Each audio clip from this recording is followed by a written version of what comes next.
The diplomatic gala was held in the Grand Hall of Station Prime, the heart of the Empire. Crystal chandeliers floated in the air without any wires holding them up. They glowed with soft blue light that made the whole room look like it was underwater. Hundreds of officers and nobles walked around in their finest uniforms, their tall bodies covered in shimmering scales that changed color with their moods. They were drinking fermented wine and laughing at jokes that only they understood. In one corner of the room, a small group of humans stood together. They were the delegation from Earth, invited as a gesture of goodwill, but everyone knew the truth. They did not see humans as equals. To them, humans were primitive creatures who had only discovered space travel a few hundred years ago. The Empire had ruled the stars for 12,000 years. Humans were like children to them. Amusing, perhaps, but not important. General was the loudest voice in the room. He was a massive, standing almost 3 meters tall. His scales were deep purple, a sign of noble blood. Gold medals covered his chest, each one representing a battle won or an enemy defeated. He had served the Empire for 200 years and he had never lost a war. Tonight he was drunk, very drunk, and when got drunk he liked to make jokes. He was standing with his officers near the observation window when he noticed something that made him laugh. A human had wandered into the officers' area. Not one of the diplomats in their fancy suits.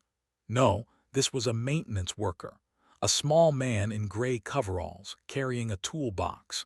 He was checking one of the ventilation units on the wall, completely focused on his work. The man's name was Park. He was 34 years old. He had short black hair and calm eyes that never seemed to show much emotion. He had been a soldier once back on Earth, Special Forces, an engineer who could build anything or break anything. But that was a long time ago. Now he fixed air conditioning systems on alien space stations. It was not exciting work, but it paid well enough. Pointed at with his glass of wine, purple liquid splashed on the floor. His officers turned to look. "Do you see that creature?" said loudly. He did not bother to lower his voice. Why would he? The human probably could not understand proper anyway. Look at him, so small, so weak, working on machines like a trained animal. His officers laughed. One of them, a younger with green scales, made a comment about humans being useful for cleaning duties at least. Shook his head. "They think they belong among the stars. They think they are like us." He took another long drink. "I have a joke for you. If that human right there could steal the sacred crown from the Imperial Vault, I would personally make him emperor of the entire galaxy." The laughter was immediate and loud. Several officers had to hold on to each other to keep from falling over. The sacred crown was the most protected object in the known universe. It sat in the Imperial Vault at the center of Prime, surrounded by defenses that had never been broken in 12,000 years. First, there were the quantum locks. They existed in multiple dimensions at once. No physical tool could open them. The codes changed every microsecond based on calculations that would take a supercomputer 1,000,000 years to crack. Then there were the psychic barriers. They had natural telepathic abilities, and they had learned to create fields of pure mental energy. Any unauthorized mind that entered the field would be overwhelmed with pain and confusion. Beyond that, there was a fleet of warships in constant orbit around the vault. And inside, an artificial intelligence defense grid watched everything. It had sensors that could detect a single heartbeat from a kilometer away. It had weapons that could vaporize intruders in a fraction of a second. No one had ever tried to steal the crown. The very idea was madness. Heard every word. The thought their language was too complex for humans to understand fully, but had spent 3 years studying it in secret. He understood the general perfectly. He understood the joke. He understood the insult. He did not get angry, was not the kind of man who got angry at words. Instead, he did something strange. He smiled. It was a small smile, barely visible. Then he closed the panel on the ventilation unit, picked up his toolbox, and gave a polite bow toward the general before walking away. Did not notice the bow. He was already telling another joke about humans. Later that night, returned to his quarters on the human freighter Persistence. It was a small ship compared to the massive vessels. The humans used it to transport goods between stations. The crew was only 20 people, and they all lived in tiny rooms that barely had space for a bed and a small desk. Sat on his bed and pulled out a notebook. It was old-fashioned, just paper and a pen, no digital records, no files that could be hacked or traced. He opened it to the first blank page and sat there for a long moment thinking. His bunkmate came in a few minutes later. Her name was Han. She was 29 years old with long black hair that she always kept tied back in a practical ponytail. Officially, she worked as a cargo handler, moving boxes and containers from ship to station and back again, but had talents that her job description did not mention. She had a gift for lying, not small lies but complete performances. She could become anyone she needed to be, and she had a memory that forgot nothing. Every schedule, every code, every face she saw stayed in her mind forever. Dropped onto her own bed with a tired sigh. Then she noticed writing in his notebook. "What is that?" she asked. Did not look up. He wrote 3 words at the top of the page in neat handwriting. Operation Emperor. Sat up, she knew well enough to know that he never did anything without a reason. "What is that?" "A retirement plan," he said. His voice was calm and steady, like he was talking about the weather. "What kind of retirement plan needs a code name?" Finally looked at her. His eyes were bright with something she had never seen before. It took her a moment to recognize it. Excitement. Park, the quietest and most controlled man she had ever met, was excited. "The kind where we steal the most protected object in the galaxy," he said, "and make a fool out of every alien who ever looked down on us." Stared at him, she waited for him to laugh. He did not laugh. "You are serious?" "Completely." "That is impossible. You know that is impossible." Smiled again, that small, quiet smile. "They think so too. That is exactly why it might work. They have spent 12,000 years believing nothing can touch them. They do not prepare for impossible things. They prepare for likely things." He tapped his notebook. "We are not likely. We are impossible. And impossible does not show up on their security plans." Was quiet for a long time. She thought about her life. Loading cargo, being ignored, being treated like she was less than nothing by creatures who thought they were gods. She thought about what it would feel like to prove them all wrong. "This is insane," she said finally. "Yes. We could die. Probably." Took a deep breath. Then she swung her legs off the bed and moved to sit next to. She looked at the 3 words written in his notebook. "Tell me the plan," she said. Smiled. "First, we need more people, the right people. Humans who are tired of being invisible, humans who want to be remembered." "I know a few," said. "Good," turned to a fresh page. "Then let us begin." Outside the small window of their quarters, the stars burned cold and distant. The empire stretched across 1,000 systems, vast and ancient and powerful. And in a tiny room on a tiny ship, 2 humans started planning the impossible. None of the aliens noticed. Why would they? Humans were not important.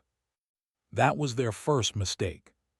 3 months passed after the knight wrote those words in his notebook. 3 months of watching, waiting, and searching. He needed people. Not just any people. He needed specific kinds of people with specific kinds of skills. And most importantly, he needed people who could keep their mouths shut. The empire was vast and humans were scattered across it like dust.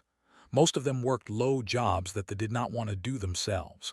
Maintenance, cleaning, cargo loading, food preparation. The aliens saw these jobs as beneath them. They saw the humans doing these jobs as beneath them too. This was useful. Invisible people could go places that important people could not. Found his first recruit on a mining station in the outer systems. Minyu was 31 years old. He was thin and pale from spending most of his time in dark spaces. His official job was operating cleaning drones. Small robots that crawled through ventilation shafts and maintenance tunnels, keeping them free of dust and debris. It was boring work. Nobody paid attention to the man who controlled the cleaning robots.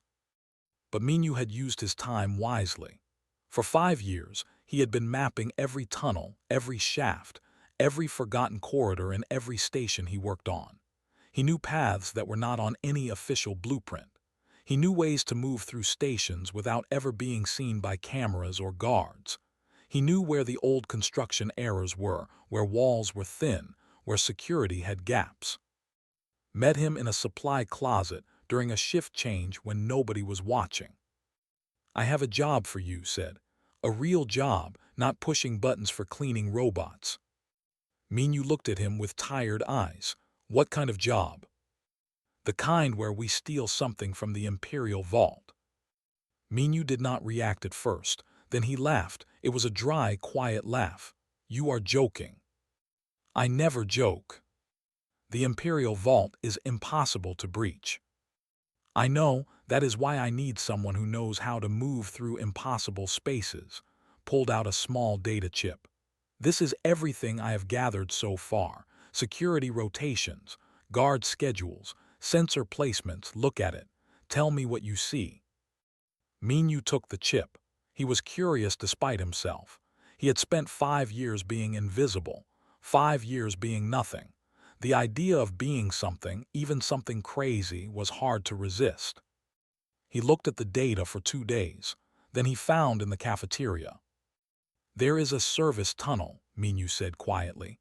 "Section 7, level 42. It was sealed off during a renovation 300 years ago. They forgot about it. But it connects to an older tunnel network that runs under the Vault District." Smiled, "Welcome to the team." The second recruit came from a communications hub on Prime itself. Was 28 years old.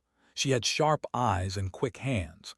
Her official job was cultural translator, helping human merchants communicate with traders. But her real background was signals intelligence. Before she came to space, she had worked for Earth's military, breaking codes and intercepting communications. She was very good at it. For 2 years in space, she had been quietly studying their encryption systems, not breaking them, just watching, learning, understanding how they thought about security. She had found patterns they did not know existed. Was the one who approached her. They had met at a social event for human workers months earlier and had kept in touch. "I have something interesting for you," said over drinks at a small bar. "Something that would use your real skills." Raised an eyebrow. "I am just a translator." "And I am just a cargo handler," smiled. "We are all just something here, but we could be more." She explained the plan, listened without interrupting. When finished, was silent for a long moment. "The psychic barriers," said finally. "They rotate on a cycle. Most people think the cycle is random, but it is not. It is based on a quantum algorithm that repeats every 47 hours. There are microsecond gaps during the transition phases." Leaned forward. "How big are the gaps?" 3 seconds, maybe 4 at maximum." "Can you predict when they happen?" Smiled. It was the first real smile she had allowed herself in years. "Give me access to their network, and I can predict them down to the millisecond." The third and final recruit was the hardest to convince. Lee was 36 years old and built like a machine. He stood almost 2 meters tall, with broad shoulders and hands that could crush metal. He worked as a dock worker at the main cargo port, loading and unloading heavy containers that would break normal humans. They used machines for this work, but human labor was cheaper. Did the work of 3 machines every day. Despite his size, was a gentle man. He spoke softly and moved carefully, always aware of his own strength. He had never hurt anyone in his life. He did not want to hurt anyone. But he was tired. Tired of being treated like a beast of burden. Tired of supervisors mocking his intelligence while using his muscles. Found him sitting alone in the loading bay after a 14-hour shift.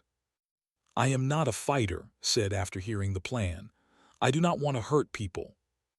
I do not need a fighter, said.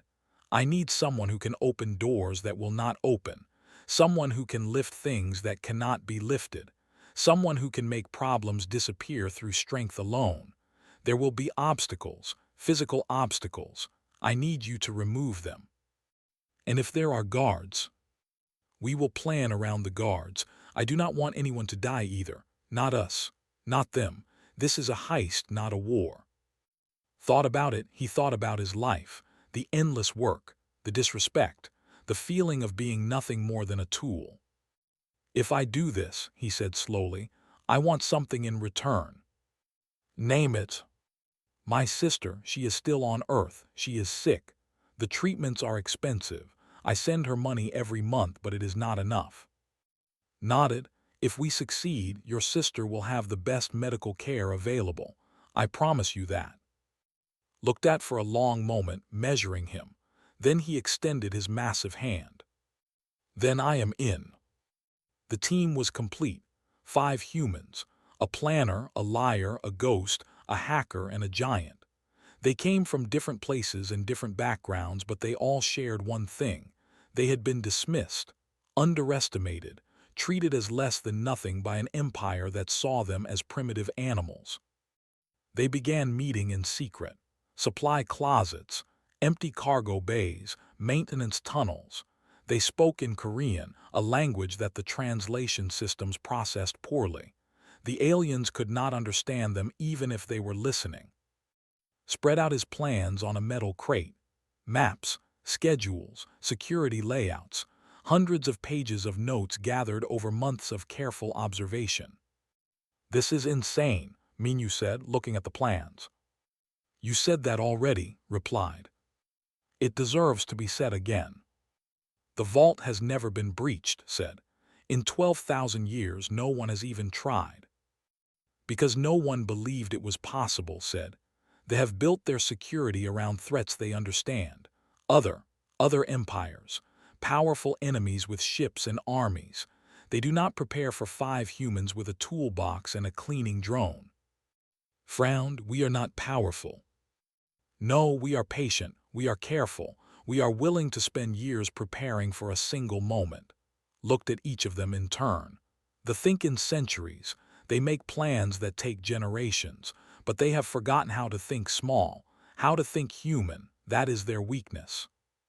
And what is our strength? Asked. Smiled, we remember everything, every insult, every joke, every time they looked at us like we were nothing. He tapped the plans, and we turned that nothing into something they never expected. The planning took 18 months, 18 months of gathering information, 18 months of getting job transfers and building cover stories, 18 months of patience that would have driven any mad with boredom. But humans were good at waiting. They had evolved on a planet where survival meant enduring harsh winters and long droughts. Patience was built into their bones. General had forgotten his joke months ago. It was not important to him. Just another funny comment at another party. He had no idea that 5 invisible humans were building an empire out of his careless words. The impossible was taking shape, one careful step at a time. The night of the heist came on a cold day in the calendar. It was a minor holiday celebrating some ancient victory that humans were not expected to understand. Most of the station's elite would be at celebration events. Security would be slightly distracted. It was not much of an advantage, but had learned that small advantages added up to big opportunities. 18 months of preparation came down to 6 hours. Had gotten himself transferred to the maintenance crew of the Vault District 8 months ago. It had taken patience and careful work. He had made himself useful, reliable. The supervisors had started requesting him specifically for difficult repairs. They still did not know his name. They just called him the good human, but they trusted him to be in places where other humans were not allowed. Tonight, he was scheduled for routine maintenance on the climate control systems in the outer vault ring. Nobody questioned it. Why would they? He was just the good human doing his job. Minyu was already in position. He had entered the old service tunnel 3 hours earlier, crawling through spaces that had not seen a living being in centuries. Dust covered everything. Ancient wires hung from the walls like dead vines, but the tunnel was still passable. Minyu had mapped every meter of it over the past year using his cleaning drones. He knew exactly where to step and where to avoid. Was in a communication closet on level 30, connected to the station's network through a she had created 6 months ago. Her fingers moved across a portable terminal, watching data streams that most humans would not understand. She was tracking the psychic barrier rotation, counting down to the gaps. Her job was to be seen, to be noticed, to draw attention away from places where attention should not go. She had dressed herself in the uniform of a diplomatic aide and created credentials that would pass surface inspection. She was currently charming her way through checkpoint after checkpoint, asking innocent questions and making small talk with guards who were bored and happy for the distraction. Waited in a maintenance vehicle outside the vault district. His job would come later if things went wrong. He was the backup plan, the emergency exit, the man who could tear through walls if gentle methods failed. At exactly 9 in the evening station time, his communicator buzzed twice. It was the signal from. The virus she had planted was active. The 3-second gaps in the psychic barrier were now predictable down to the exact moment. Finished his work on the climate control panel and packed his tools. He nodded to the guard standing nearby. The guard barely looked at him. Why would he? Just another human worker going about his meaningless tasks. Walked through the outer ring toward the inner security zone. His maintenance badge allowed him access to the first 2 checkpoints. At the 3rd checkpoint, he would need more than a badge. Was there exactly as planned. She was talking to 3 guards, showing them something on a data pad, something about a scheduling conflict for the diplomatic reception. The guards were focused on her, trying to solve a problem that did not actually exist. Walked past them, nobody noticed. The inner vault had 4 layers of security, had to pass through each one. The first layer was the quantum lock corridor. The locks could not be broken but did not need to break them. He needed to be somewhere else entirely. He slipped into a maintenance hatch that Minyu had identified months ago. It led to a narrow space between walls just wide enough for a human to squeeze through. Could never fit. They were too large. Another advantage of being small and dismissed. The second layer was the sensor grid. Billions of tiny detectors watched for any movement, any heat signature, any electrical impulse. Moved slowly, his body covered in a special suit that had designed. It absorbed heat and blocked electrical signals. To the sensors, he was invisible, just another piece of the wall. The third layer was the psychic barrier. This was the dangerous part, stopped at the edge of the barrier field. He could feel it pressing against his mind, even from a distance. It was like standing next to a fire that burned thoughts instead of skin. He waited, counted. His voice came through his earpiece, barely a whisper. Gap in 3, 2, 1, go. Moved. He had exactly 3 seconds to cross 15 meters of open space. He had practiced this movement thousands of times in empty cargo bays. His body knew exactly how fast to run, exactly where to place each foot. 1 second, 5 meters. 2 seconds, 10 meters. 3 seconds, 15 meters. He threw himself through the gap just as the barrier rotated back into place. The edge of it brushed his mind, a flash of pain and confusion that nearly made him stumble, but he was through. The fourth layer was the AI defense grid. This was the part that everyone said was impossible. The AI watched everything. It knew everything. It could not be fooled. But was not trying to fool it. He was trying to confuse it. This virus had done something clever. It had not attacked the AI directly. That would have triggered alarms. Instead, it had fed the AI false data. Hundreds of false signals from hundreds of false locations. The AI was now trying to track threats that did not exist. It was overwhelmed, confused. Its response time had slowed from milliseconds to full seconds. in those seconds, moved. The crown sat on a pedestal in the center of a white room. It was beautiful, ancient metal shaped into a circle of power, covered with crystals that glowed with inner light. For 12,000 years, it had been the symbol of authority. Whoever wore it was the legitimate ruler of the empire. Without it, no emperor could claim true power. Did not hesitate. He opened his toolbox and pulled out a second crown.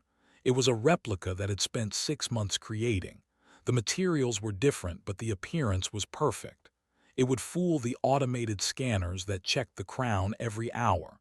It would not fool a close inspection by living eyes. But that inspection only happened once a month, and that was 3 weeks away. He made the switch. The real crown went into his toolbox. The fake crown went onto the pedestal. The whole thing took 4 seconds. Then turned and ran. The way out was different from the way in. Minyu had found an old drainage system that led from beneath the vault to the loading docks 2 kilometers away. It was a tight squeeze in places, and the smell was terrible, but it was unwatched. They had never thought to put sensors in their ancient sewers. Crawled through darkness for an hour. His knees ached. His shoulders scraped against rough stone, but he kept moving. In his toolbox, the sacred crown rattled slightly with each movement. He emerged in a storage basement near the docks, was waiting with a clean change of clothes and a maintenance vehicle. They did not speak, simply took the toolbox and hid it inside a container of machine parts that was scheduled for transfer to a human freighter. Extracted herself from the diplomatic reception with graceful apologies. Minyu slipped out through a ventilation shaft on the far side of the station, erased all traces of her virus, and walked calmly out of the communications closet. By midnight, all 5 of them were aboard the freighter Persistence, jumping to hyperspace before anyone knew something was wrong. Sat in the cargo bay looking at the crown. It was heavier than he expected, heavy with history, heavy with meaning. Sat down next to him. We actually did it. Yes. Now what? Close the toolbox. Now we wait. We let the chaos begin, and then we make an empire answer for a joke. Outside the ship, the stars stretched into lines as they jumped between systems. Behind them, the empire slept peacefully, not knowing that its heart had been stolen by 5 humans who were not supposed to matter. The impossible had happened. And this was only the beginning. 3 days passed before they discovered the truth. It happened during the monthly inspection. A senior priest of the Imperial Order entered the vault chamber to perform the sacred ritual of verification. He approached the crown with the reverence of someone meeting a god. He reached out to touch it, as tradition demanded. And the moment his scaled fingers made contact with the metal, he knew. The crown was wrong. The weight was wrong. The energy was wrong. The sacred connection that every could feel when touching the true crown was simply not there. The priest screamed. It was a sound of pure horror that echoed through the halls of the vault. Guards came running. Experts were summoned. Within an hour, the terrible truth was confirmed. The sacred crown the symbol of 12,000 years of imperial authority, had been stolen, replaced with a fake. The reaction was immediate and violent. The emperor sealed himself in his chambers and refused to see anyone. Without the crown, his authority was questionable. Any noble house could now claim that he was not the legitimate ruler. The foundations of the empire began to shake. Accusations flew between the great houses. House blamed house. House blamed house. Old feuds that had been sleeping for centuries suddenly woke up with fury. Fleet commanders received conflicting orders. Some followed the emperor. Some followed their house lords. Civil war became a real possibility. The economy collapsed within days. Trade ships refused to move without clear authority to guarantee their safety. Prices for basic goods increased tenfold. Riots broke out on a dozen worlds. The who had been so certain of their civilization's eternal stability watched their empire tear itself apart from the inside. And in the middle of all this chaos, General remembered.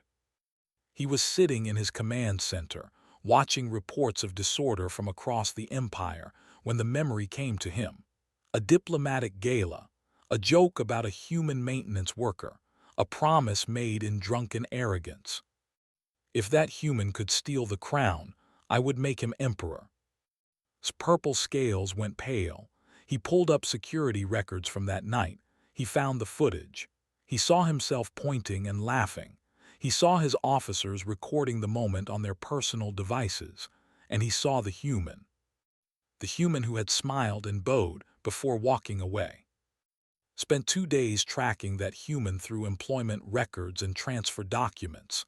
The trail led to a cargo handler named Han. From her to a communications technician named. From her to a cleaning drone operator named Minyu. From him to a dock worker named Lee. And all of them connected to one man. Park, maintenance technician, former Earth military, currently traveling aboard a human freighter called Persistence. Did not report his findings to anyone. He could not. If the truth came out that he had jokingly promised the throne to a human who then actually stole the crown, his career would be destroyed. His house would be shamed. His family would be ruined for generations. He assembled a strike force in secret, 20 of his most loyal soldiers, fast attack ships that could catch any freighter in known space. He told everyone he was investigating a lead on the theft. He did not tell them what lead. The hunt took a week. The Persistence had been moving carefully, staying in neutral systems, avoiding patrols, but was a general who had won 100 battles. He knew how prey thought. He knew how to corner them.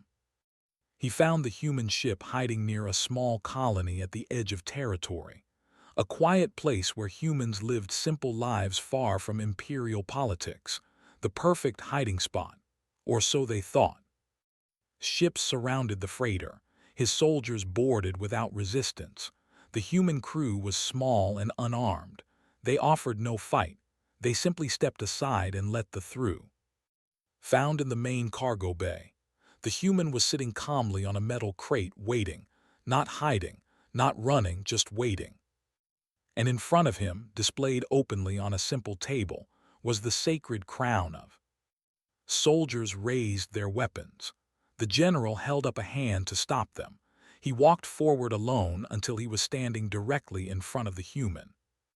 Looked up at him. He did not seem afraid. He seemed almost amused. General said, his was perfect, not the broken speech of a primitive, the fluent language of someone who had studied carefully. I believe you made me a promise. Stared at him. His mind was racing through options. Kill the human, take the crown, return it to the vault, say nothing about the promise, it would be easy, no one would ever know. But seemed to read his thoughts. Before you decide to shoot me, the human said calmly, you should know that copies of the recording from that gala have been distributed to every news service in the empire. Encrypted, of course. Set to release automatically if I do not send a specific signal every 12 hours. Scales shifted to an angry red. You are bluffing. Am I? Smiled that quiet smile. Your own officers recorded your promise.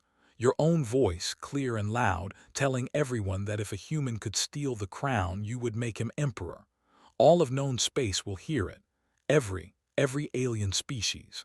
Everyone will know that General of House made a sacred oath and then broke it when a human actually achieved the impossible. That was a joke. No one would expect me to honor a joke. Really? Leaned forward. The pride themselves on honor, on keeping their word, on being superior to other species because they hold themselves to higher standards. What happens to that pride when the galaxy sees a general make a promise and then murder the one who earned it? What happens to your house, your family, your legacy?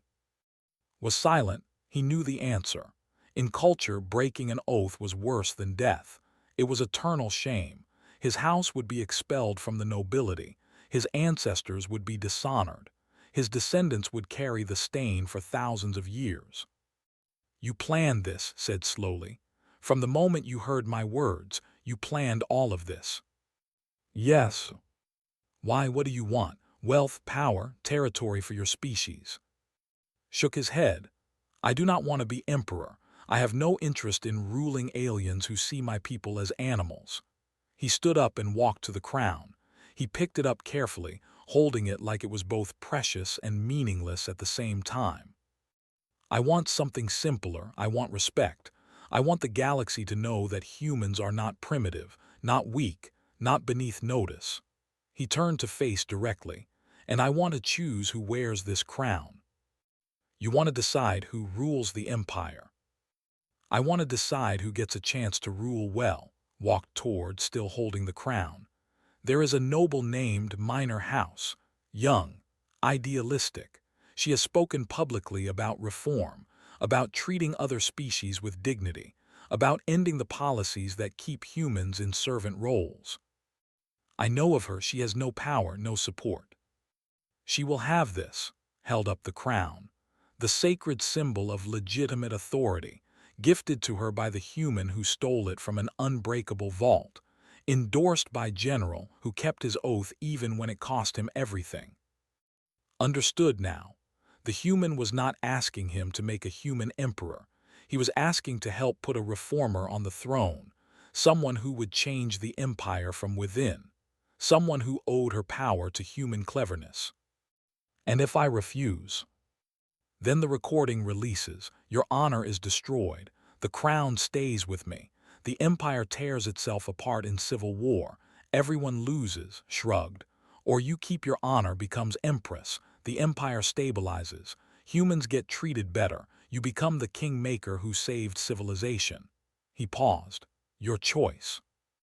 Looked at the crown in the human's hands, 12,000 years of tradition, all the rules he had been taught since childhood, all the certainties he had built his life around.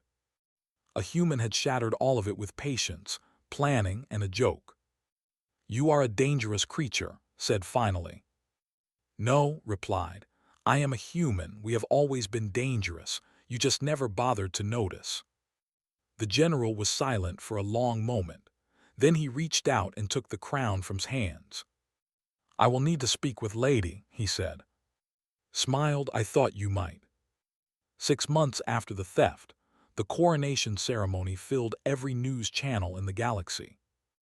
Empress stood in the great hall of the imperial palace, the same hall where 100 emperors had been crowned before her. She was young for a ruler, only 90 years old by standards. Her scales were a soft silver color that shimmered under the ceremonial lights. Her eyes were kind but determined. She looked like someone who intended to change things.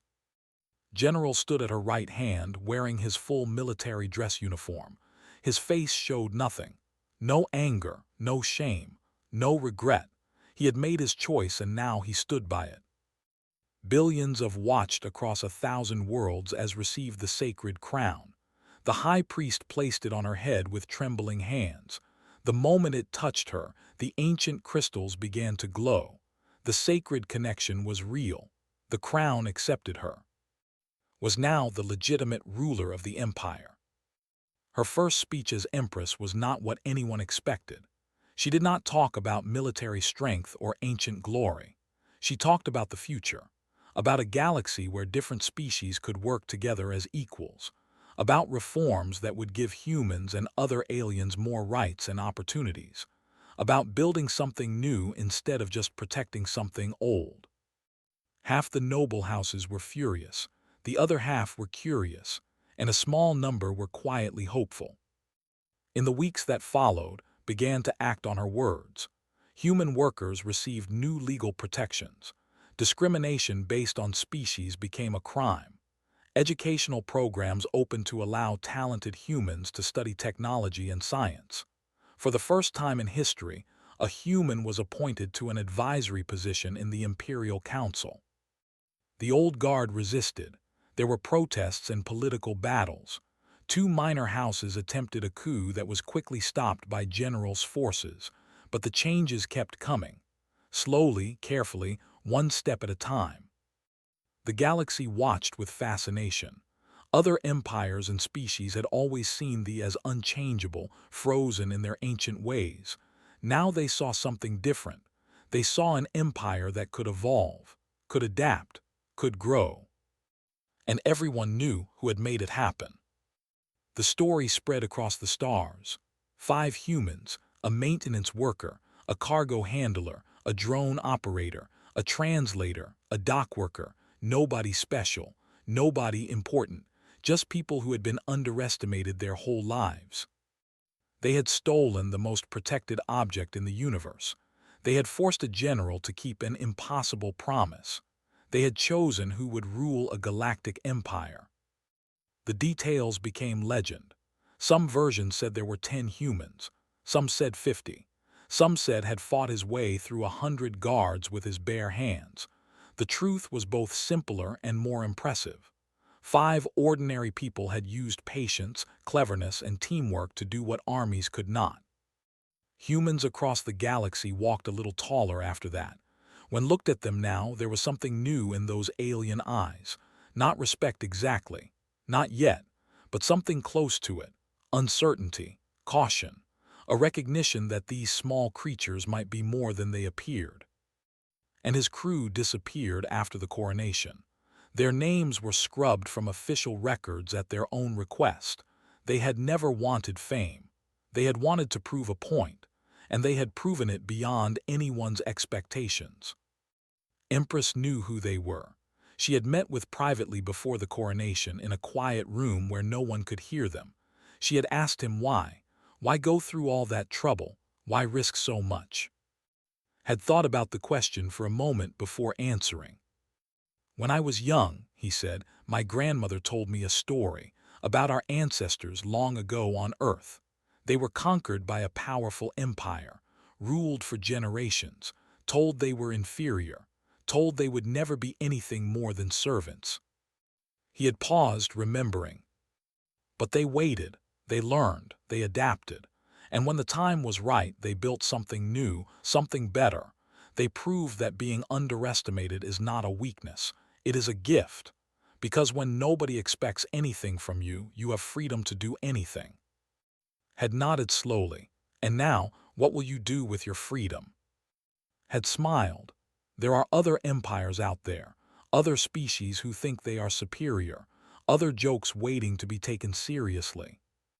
He had bowed politely and walked away, never saw him again. 3 months after the coronation, a small ship called New Horizon drifted through empty space between galaxies. It was not much to look at, just an old freighter that had been modified for long-range travel, but its crew was content. Sat in the common area reading reports on a data pad, news from across the galaxy, changes happening slowly but surely, humans gaining rights, attitudes shifting, a future being built. Came in with 2 cups of tea. She handed one to and sat down across from him. Where to next? She asked. Pulled out his old notebook. The pages were worn now, filled with notes and plans and ideas. He flipped to a new page, blank and waiting. I have been reading about the Confederacy, he said. They have a treasury that supposedly cannot be opened, contains the entire wealth of 3 conquered civilizations. Raised an eyebrow. Let me guess, someone said something insulting about humans. Their High Admiral, last month. He said that humans lack the intelligence for true strategic thinking, that we are only useful for manual labor. That sounds like a challenge. Smiled and wrote 3 words at the top of the blank page. Operation Treasurer. Mean you appeared in the doorway. Are we planning another impossible heist? Maybe said. Looked up from her terminal in the corner.